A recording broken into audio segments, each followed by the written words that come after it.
ನಮಸ್ಕಾರ ಸ್ನೇಹಿತರೆ, ಇವತ್ತು ನಾವು ಚಿಕ್ಕನಾಯಕನಹಳ್ಳಿ ತಾಲೂಕು ಹುಳಿಯಾರು ಹೋಬಳಿಗೆ ಸೇರುವಂತಹ ಕಂಪನಹಳ್ಳಿ ಗ್ರಾಮದಲ್ಲಿದ್ದೀವಿ.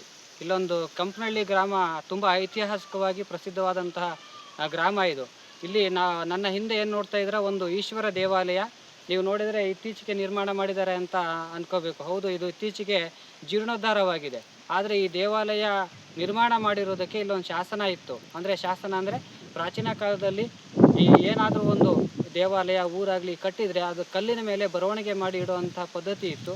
ಅದೇ ರೀತಿ ಅಂತಹದನ್ನು ಶಾಸನ ಅಂತ ಕರೀತಾರೆ. ಇಲ್ಲೊಂದು ಶಾಸನ ಇತ್ತು. ಎಪಿಗ್ರಫಿಯ ಕರ್ನಾಟಕ ಸಂಪುಟ 25 ಶಾಸನ ಸಂಖ್ಯೆ 13ರಲ್ಲಿ ಕಂಪನಹಳ್ಳಿ ಗ್ರಾಮದ ಈ ಪಾಳು ಈಶ್ವರ ದೇವಾಲಯದ ಬಳಿ ಇರುವ ಶಾಸನ ಅಂತೇಳಿ ದಾಖಲೆಯಾಗಿತ್ತು.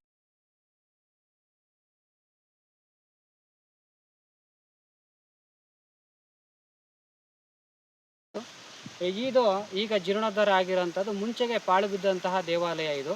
ಈ ದೇವಾಲಯದ ಮುಂಭಾಗದಲ್ಲಿ ಶಾಸನ ಇತ್ತು. ಆದರೆ ಪ್ರಸ್ತುತ ಈ ಶಾಸನ ಕಾಣೆಯಾಗಿದೆ. ಯಾಕೆಂದರೆ ಈ ದೇವಸ್ಥಾನ ಜೀರ್ಣೋದ್ಧಾರ ಮಾಡುವಂತಹ ಸಮಯದಲ್ಲಿ ಆ ಶಾಸನದ ಬಗ್ಗೆ ಜನಗಳಿಗೆ ಅರಿವು ಇಲ್ಲದೆ ಇರೋದರಿಂದ ಹಾಳು ಮಾಡಿ ಬಿಸಾಕಿದ್ದಾರೆ.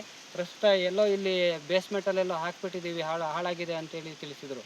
ಯಾಕಂದರೆ ನೋಡಿ, ತುಂಬ ಬೇಜಾರಾದ ಸಂಗತಿ ಇದು. ಯಾಕಂದರೆ ಏನು ಇತಿಹಾಸ ಅಂತ ಈ ದೇವಾಲಯ ಮತ್ತು ಕೆರೆ ಕಟ್ಟಿದ ಉಲ್ಲೇಖ ಇರುವಂತಹ ಶಾಸನ ಇವತ್ತು ಹಾಳಾಗಿದ್ದು ತುಂಬ ಬೇಜಾರ ಸಂಗತಿ. ನೋಡಿ, ದಯವಿಟ್ಟು ಯಾವುದೇ ಎಲ್ಲೇ ಶಾಸನಗಳು ಕಂಡು ಬಂದರೆ, ಇಂಥ ಪುರಾತನ ಅವಶೇಷಗಳು ಕಂಡು ಬಂದರೆ ದಯವಿಟ್ಟು ಯಾರೂ ಕೂಡ ಹಾಳು ಮಾಡಬೇಡಿ. ಏನಾದರೂ ಅದ್ರ ಬಗ್ಗೆ ಮಾಹಿತಿ ಗೊತ್ತಿಲ್ಲ ಅಂದರೆ ಎಲ್ಲಾದರೂ ನಿಮಗೆ ಒಂದು ಸೈಡಿಗೆ ಇಟ್ಟಿದ್ರೆ ಯಾರಾದರೂ ಬಂದು ಅದನ್ನು ಅಧ್ಯಯನ ಮಾಡೋರು, ಸಂಶೋಧನೆ ಮಾಡೋರು, ಮುಂದಿನ ಪೀಳಿಗೆಗೆ ಅದನ್ನು ತಿಳಿಸ್ಕೊಡೋ ಅಂಥವ್ರು ಯಾರಾದರೂ ಇರ್ತಾರೆ. ಹಾಳು ಮಾಡಬಾರ್ದು ಅಂತೇಳಿ ನಾನು ಮನವಿ ಮಾಡ್ಕೊತೀನಿ. ಬನ್ನಿ, ಈಗ ಶಾಸನ ಏನು ಹೇಳುತ್ತೆ ಅನ್ನೋ ತಿಳ್ಕೊಳ್ಬೇಕು ಅಂದರೆ ನಾವು ಎಪಿಗ್ರಫಿಯ ಕರ್ನಾಟಕ ಈಗೇನು ದಾಖಲೆ ಆಗಿತ್ತು ಅದನ್ನೇ ನಾವು ಅನುಸರಿಸಬೇಕಾಗುತ್ತೆ. ನಾನು ಕಂಡು ಶಾಸನದಲ್ಲಿ ಏನಿದೆ ಅಂತೇಳಿದರೆ, ಕ್ರಿಸ್ತಶಕ 1169ರಲ್ಲಿ ಬೀಚಣ್ಣ ಹೆಗಡೆ ಅನ್ನೋರು ಈ ಹುಳಿಯಾರ ಪ್ರದೇಶವನ್ನು ಆಳ್ವಿಕೆ ಮಾಡ್ತಾ ಇರ್ತಾರೆ.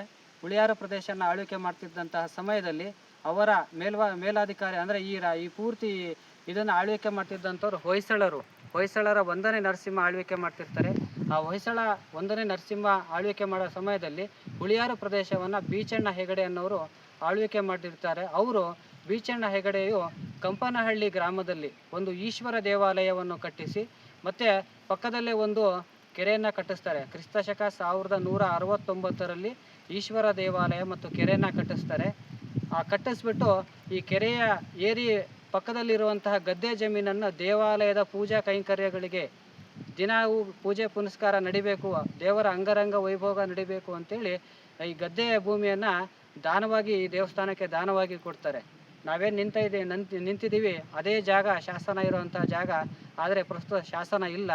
ದೇವಾಲಯ ಮಾತ್ರ ಜೀರ್ಣೋದ್ಧಾರವಾಗಿದೆ. 2021ರಲ್ಲಿ ಇದನ್ನು ಜೀರ್ಣೋದ್ಧಾರ ಮಾಡಿದ್ದೀವಿ ಅಂತೇಳಿ ಸ್ಥಳೀಯರು ಹೇಳ್ತಾರೆ.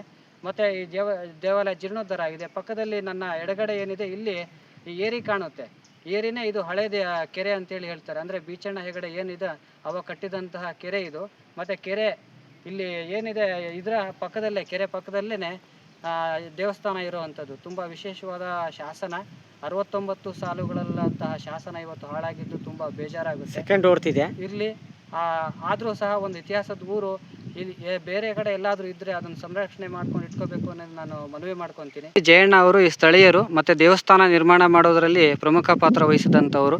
ಇವರು ಈ ದೇವಸ್ಥಾನ ಹೇಗೆ ಜೀರ್ಣೋದ್ಧಾರ ಮಾಡಿದರು ಅದ್ರ ಬಗ್ಗೆ ಎಲ್ಲ ಮಾಹಿತಿ ಕೊಡ್ತಾರೆ. ಮತ್ತು ಶಾಸನ ಹೇಗೆ ಕಳೆದೋಯ್ತು ಅದ್ರ ಬಗ್ಗೆ ಮಾಹಿತಿ ಕೊಡ್ತಾರೆ. ಅಣ್ಣ, ನೀವು ಮಾತಾಡ್ಬೋದು ಈಗ.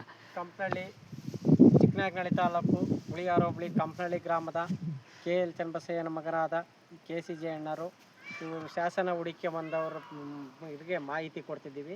ಇದು ಪಾಳು ಬಿದ್ದು ದೇವಸ್ಥಾನ. ನಮ್ಮ ತಾತರು ಸುಮಾರು 60 ವರ್ಷದ ಈಚೆಗೆ ಬರದಲೆಪಾಳ್ಯದಿಂದ ಇಲ್ಲಿ ಬಂದಾಗ ಇದು ಪಾಳು ಬಿದ್ದಿತ್ತು ಈಶ್ವರ ದೇವಸ್ಥಾನ. ಇದನ್ನು ಪೂಜೆಗೋಸ್ಕರ ಕಲ್ಲು ಇಕ್ಕೊಂಡು ಬಸವಣ್ಣನ ಇಕ್ಕೊಂಡು ಪೂಜೆ ಮಾಡ್ತಿದ್ರು.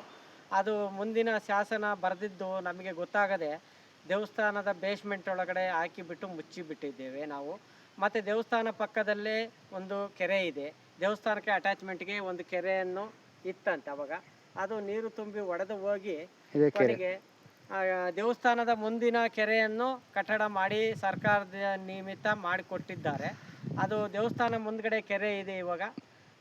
ನಮಗೆ ಇಷ್ಟು ಮಾಹಿತಿ ಗೊತ್ತು. ಮತ್ತು ಇದನ್ನು ಜೀರ್ಣೋದ್ಧಾರ ಮಾಡೋಕ್ಕೆ ಭಾಳ ಶ್ರಮ ಬಿದ್ದು ಒಂದು 25-30 ಮನೆಯವರೆಲ್ಲ ಸೇರಿ ಇಲ್ಲಿ ನಾವು ಒಬ್ಬರೇ ಮಾಡಿದ್ದಲ್ಲ, ನಮ್ಮ ಜಮೀನಾಗಿದೆ ಅಂತವ ಎಲ್ಲರೂ ಸಹಕಾರ ಸೇರಿ ಮಾಡಿದ್ದರಿಂದ ಇದು ಒಂದು 2021ರಲ್ಲಿ ಪ್ರತಿಷ್ಠಾಪನೆ ಮಾಡಲಾಗಿತ್ತು.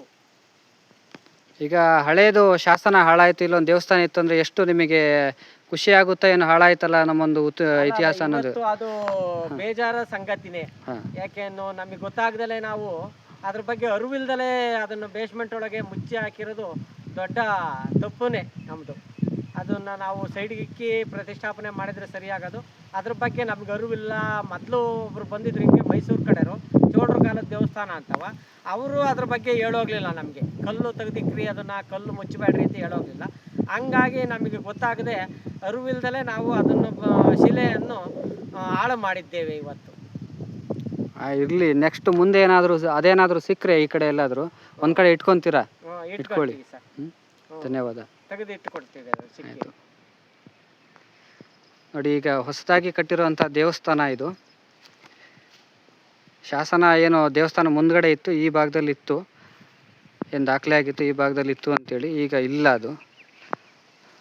ಈ ದೇವಾಲಯ ಇದನ್ನು ಹೊಸದಾಗಿ ಕಟ್ಟಿರೋವಂಥದ್ದು. ಮತ್ತು ಶಾಸನದಲ್ಲಿ ಉಲ್ಲೇಖವಾಗಿರುವಂಥ ಕೆರೆ ಏನು ಇಲ್ಲಿ ಏನು ಕಾಣ್ತಾ ಇದೆ, ಈ ಏರಿಯ ಪಕ್ಕದಲ್ಲಿ ದೇವಸ್ಥಾನ ಇರುವಂಥದ್ದು. ಈ ಪ್ರಸ್ತುತ ಈ ಕೆರೆ ಅನ್ನೋದಕ್ಕೆ ಏನು ಇಲ್ಲ, ಇದು ಪಕ್ಕದಲ್ಲಿ ಈಗ ಹೊಸದಾಗಿ ಸರ್ಕಾರದವರು ಕಟ್ಟಿದ್ದಾರೆ, ಹೊಸದಾಗಿ ಕೆರೆನ ಕಟ್ಟಿರೋವಂಥದ್ದು.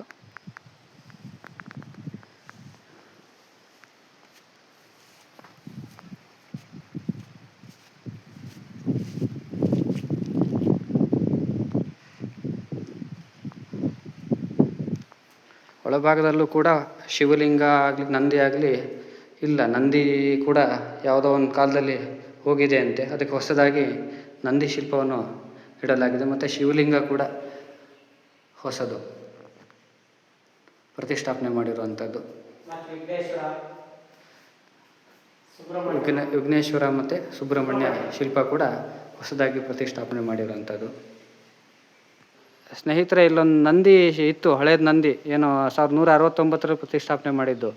ಆ ನಂದಿನ ಇವ್ರು ನೋಡಿದ್ದಾರೆ, ಆದರೆ ಯಾವುದೋ ಕಾರಣಕ್ಕೆ ಏನಾಯಿತು ಅನ್ನೋದು ಹೇಳ್ತಾರೆ ನೋಡಿ. ನಾವು ನಮ್ಮ ತಾತಾರು ಇಲ್ಲಿಗೆ ಬಂದಾಗ, ಬರದಲೆಪಾಳ್ಯದಿಂದ ಇಲ್ಲಿ ಬಂದಾಗ, ಇದು ಫುಲ್ಲು ಕೆರೆ ಮತ್ತೆ ಗಿಡ, ಪೂರ್ತಿ ಗಿಡ ಬೆಳೆದಿತ್ತಂತೆ. ಅದನ್ನೆಲ್ಲ ಮತ್ತೆ ತಕ್ಕೊಂಡು ತೋಟ ಮಾಡ್ಕೊಂಡು, ಅವಾಗ ಇದು ಈಶ್ವರನ್ನ ಮೊದಲೇ ಯಾರೋ ಎತ್ಕೊಟ್ಟಾರೆ. ಹಳೆ ಊರು ಸಹ ಇದು ಹಳೆ ಊರು ಆಗಿದ್ರಿಂದ ಈಶ್ವರನ್ನ ಯಾವಾಗಲೂ ನಮ್ಮ ತಾತಾರು ಬರೋದಕ್ಕೂ ಮುಂಚೆನೇ ಎತ್ಕೊಟ್ಟಿದ್ದಾರೆ.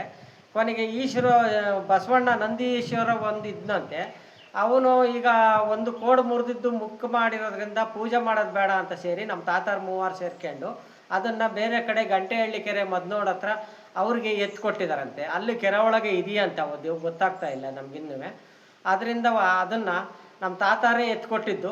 ಅದು ಪಾಳುಬಿದ್ದ ದೇವಸ್ಥಾನಕ್ಕೆ ಮತ್ತೆ ಸುಮ್ಮನಾಗಿ ಕುರುಗೆ ಒಂದು ಬಸವಣ್ಣ ಈಶ್ವರಲಿಂಗ ನಿತ್ಯ ಪೂಜೆ ಮಾಡಿ ಮತ್ತೆಲ್ಲ ಊರರೆಲ್ಲ ಸೇರ್ಕೊಂಡು ಗ್ರಾಮದ ಮೀಟಿಂಗ್ ಕರೆದು ಒಂದು ಪ್ರತಿಷ್ಠಾಪನೆ ಮಾಡಲೇಬೇಕಪ್ಪ, ಈ ದೇವಸ್ಥಾನ ಭಾಳ ನಮಗೆ ನೋವಾಗ್ತಿದೆ ನಮ್ಮ ಜಮೀನಾಗಿರೋದ್ರಿಂದ ಅಂತ ಹೇಳಿ ಜನ ಸೇರಿಸ್ಕೊಂಡು ಮೀಟಿಂಗ್ ಕರ್ಕೊಂಡು ಎಲ್ಲರನ್ನೂ ಸೇರಿ ಎಲ್ಲರ ಸಹಕಾರದಿಂದ ನಾವು ಈ ದೇವಸ್ಥಾನ 2018ರಿಂದ ಚಾಲೂ ಮಾಡಿ 2022ನೇ ಇಸ್ವಿ ಹೊತ್ತಿಗೆ ನಾವು ಇದನ್ನು ಪ್ರತಿಷ್ಠಾಪನೆ ಮಾಡಿವು. 3 ವರ್ಷಕ್ಕೆ ತುಂಬ ಹೊತ್ತಿಗೆ ಪ್ರತಿಷ್ಠಾಪನೆ ಮಾಡಿ ಶಿಖರ ಇಟ್ಟು ಓಪನ್ ಮಾಡಿದ್ವಿ ಸ್ವಾಮಿ.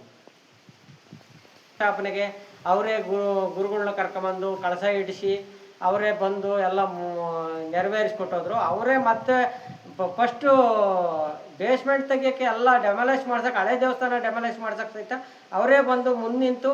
ಕೆರಗೋಡಿ ಅಜ್ಜಯ್ಯರ ಮುಂದಿಂತು ಕೆಂಕೆರೆ ಕಾಳಮ್ಮ ದೇವತೆಯ ಮುಖಾಂತರ ನಾವು ಅದನ್ನು ಡೆಮಾಲಿಷ್ ಮಾಡಿಸಿ ಅಜ್ಜಯ್ಯರ ಮುಖಾಂತರನ ಅಮ್ಮ ಕಾಳಮ್ಮ ದೇವರ ಮುಖಾಂತರನ ಪ್ರತಿಷ್ಠಾಪನೆ ಮಾಡಿದ್ದೀವಿ.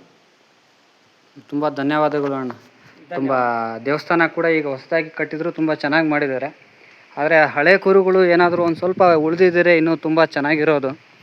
ಇರಲಿ ಸ್ನೇಹಿತರೆ, ಇದೇ ರೀತಿ ಬೇರೆ ಊರುಗಳಲ್ಲಿ ಆಗೋದು ಬೇಡ. ಹಳೆಯದು ಇತಿಹಾಸ ಏನೇ ಇದ್ದರೂ ಅದನ್ನೊಂದು ಉಳಿಸ್ಕೊಳ್ಳೋಣ ಅಂತ ಹೇಳ್ತಾ ಈ ವಿಡಿಯೋನ ಮುಗಿಸ್ತೀನಿ. ಧನ್ಯವಾದಗಳು.